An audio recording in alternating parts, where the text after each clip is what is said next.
তাহলে হবে খেলা উদ্বোধন হচ্ছে।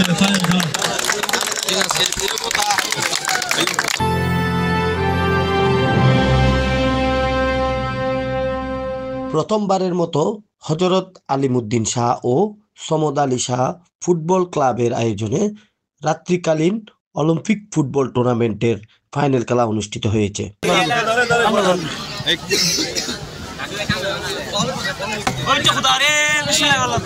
শুক্রবার 28শে ফেব্রুয়ারি কদুরকিল ইউনিয়নের আলিমুদ্দিন শাহ সংলগ্ন মাঠে কদুরকিল ইউনিয়ন ৭ নং ওয়ার্ডের ইউপি সদস্য মোহাম্মদ সরওয়ার আলম মেম্বারের সভাপতিত্বে ও ইউনিয়ন বিএনপির সাধারণ সম্পাদক সাইফুদ্দিনের সঞ্চালনায় এতে উদ্বোধক হিসেবে উপস্থিত ছিলেন বিশিষ্ট সমাজসেবক, রাজনীতিবিদ, ব্যবসায়ী হাজী মোহাম্মদ নাসির উদ্দিন।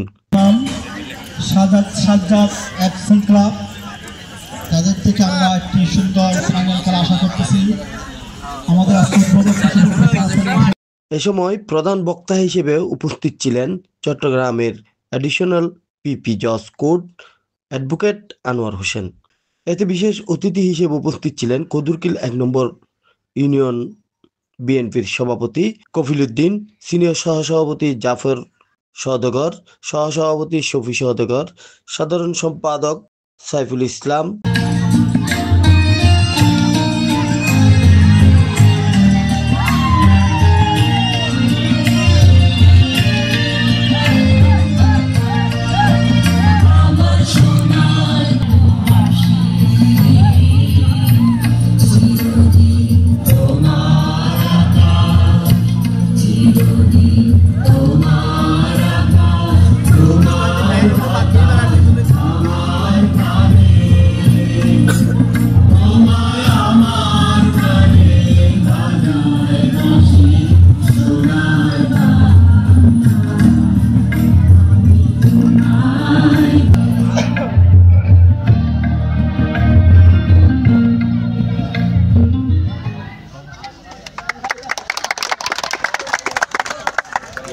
কদুরকিল ছাত্র দলের সাবেক সভাপতি মোহাম্মদ রেজাউল করিম মুন্সি, শ্রমিক দল নেতা জামাল মাসুম সহ আরো অনেকেই।